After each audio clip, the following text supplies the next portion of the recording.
Canción es sobre los espíritus,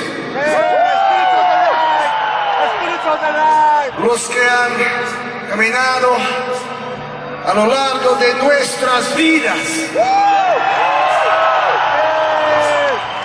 espíritus de nuestros padres, hermanos, amigos que se han ido. Y a quienes tenemos en nuestro corazón.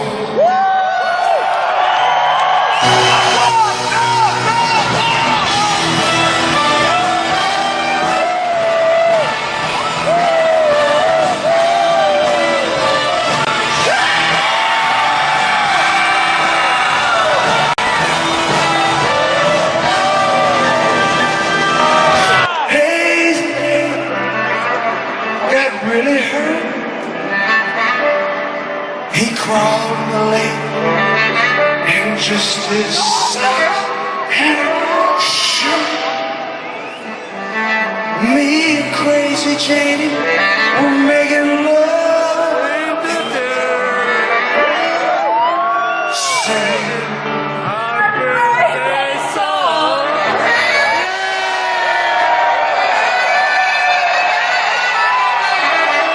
Janie said, hey, brother, don't you think it's time? Muy bien, muy bien. So close the eyes and say goodbye. Gypsy and Jerome felt just right. Singing like moonlight spirit. Baby, don't want to see you like a spirit.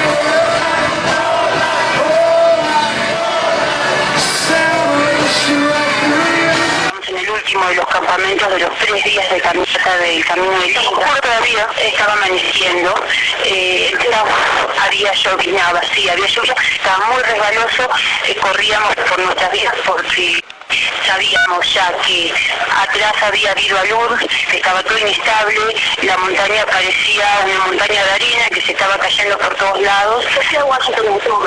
Estaba guiando, corriendo, todos existía un solo paso, teníamos que seguir a los guías, a las corridas, habían chicas que se habían quedado sin los guías porque los guías habían vuelto.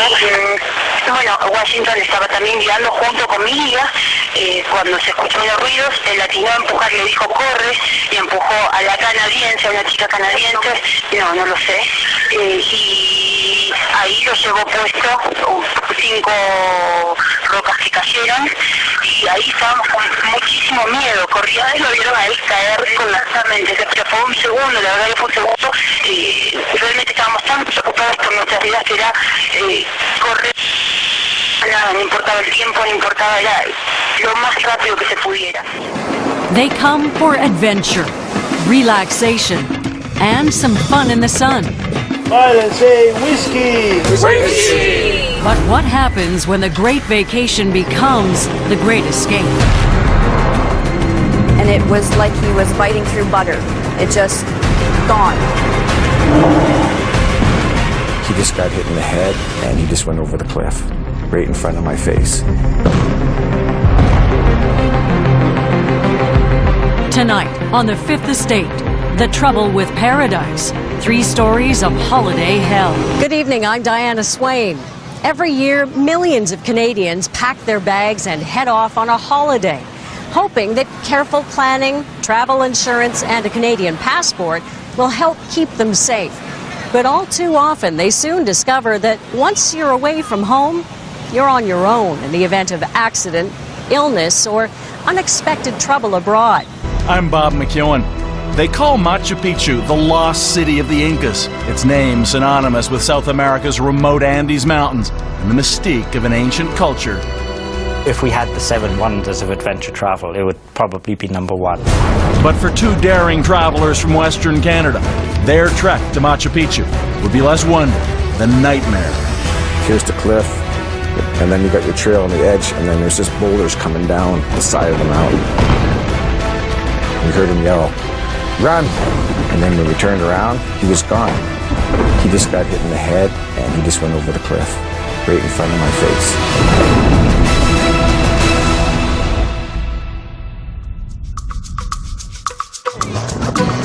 It's known as adventure travel, the growing segment of the tourism industry that attracts those who want to experience a foreign country, far from the niceties of hotels, restaurants, and tour buses. You could say there's risks involved in any travel, but there's certainly risks involved in adventure travel. Simon Vaughn writes for Outpost, the Canadian travel magazine for adventure seekers. Could be hiking to Everest Base Camp, or going on safari, or trekking for gorillas. So I think it has to be something that challenges you. And a challenge is something 24-year-old Nikita Haining of Edmonton rarely turns down. Nice. Nikita! We don't want to stay in five-star resorts or big hotel chains or anything like that. When it comes to adventure sports, she's been there, done that. We're scuba divers, so we did the great white shark dive in Australia. They put you in the cage and they lower you down and you get to swim with the great white sharks. It's a lot of fun. I want to experience everything there is to experience. I don't want to miss out because I'm too scared to do it or anything like that. I just don't even think about it, just do it. When they're not diving with sharks or from planes, Nikita and her boyfriend Daryl Buchanan have a siding business in Edmonton, working together in spring, summer, and fall. But in winter, it's a different story. I'm up for anything. Anything that's crazy, you know, we usually go for it. Not too often we say no. Tastes like carrots. So in January 2010, as usual, they headed south. This time to one of South America's foremost tourist destinations, Peru. Peru is best known for its archaeological sites, and none more so than Machu Picchu, the Inca's imperial city, built on a remote peak in the Andes 700 years ago, then abandoned, unknown to the outside world until the 20th century. It sits at the top of a mountain. It's not commercialized. It's pristine. It's as it was when the Inca left. The site itself is magnificent. It's one of the great wonders of the world. It was only rediscovered almost exactly 100 years ago. The first time you see any picture of it, it's breathtaking. It's on the top of a mountain. It's just the most beautiful setting you could ever think of for any type of ruins or anything like that. And the age-old alpine path that leads to Machu Picchu is as treacherous as its setting is spectacular. Almost 3,000 kilometers long, it once connected the Incan Empire. Today, the most traveled section is the final 42 kilometers, a 4-day trek that ends at the legendary Lost City, the holy grail for hikers and backpackers. How difficult is that terrain for 4 days? It's all above 3,000 meters. It's tough. If you're of average fitness, it's really hard. It's quite an endurance test. You've got passes that are over 3,500 meters. You've got very narrow ledges between canyons and cliff faces. You've got rickety bridges to cross. You've got very steep inclines. And then you have to think about the weather as well. It's cold at night. It can be raining, as we know. It's a tough haul. It's not to be taken lightly at all. And when tour operators sell the Inca Trail and Machu Picchu as a destination, is that all made clear, the sheer difficulty of it? With a good tour operator, it definitely is. With other ones, perhaps they downplay it a little. In summer, in perfect conditions, even for the fit, the Inca Trail is a challenge. But Daryl and Nikita would be starting out in January, the rainy season. Add the altitude, and it's why they arrived in the Andes 4 days early, to get accustomed to their surroundings. On that final stretch of the Inca Trail, certified guides are mandatory, and they had got one of the most trusted on the mountain who'd made the trek almost 300 times before, known simply as Washington. He was nice. He was really soft-spoken and super knowledgeable.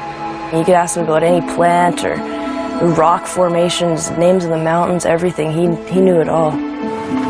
But despite that, Daryl couldn't help worrying about the weather. I know we're going to be climbing a mountain, we're going to be hiking on the edge of the cliff, and it's going to be rain, and it's going to be, with rain, there's going to be mud. And I was thinking mostly about slipping in the mud. Nevertheless, Washington's group, including Nikita and Daryl, departed for Machu Picchu, 4 days and 42 kilometers ahead. Even in the wind and the rain, that stretch of the Inca Trail was busy, with several other groups also pushing towards the summit, including this party of about 20 from Argentina, mostly young women celebrating their graduation, among them 23-year-old Lucia Ramallo. One girl was giving out chocolate bars to some people and that, and the other girl had some homemade candy she brought from Argentina and giving everybody a little piece. And you know, everybody was in a good mood, even though it was bad weather. People were still in a good mood and pretty chipper about it.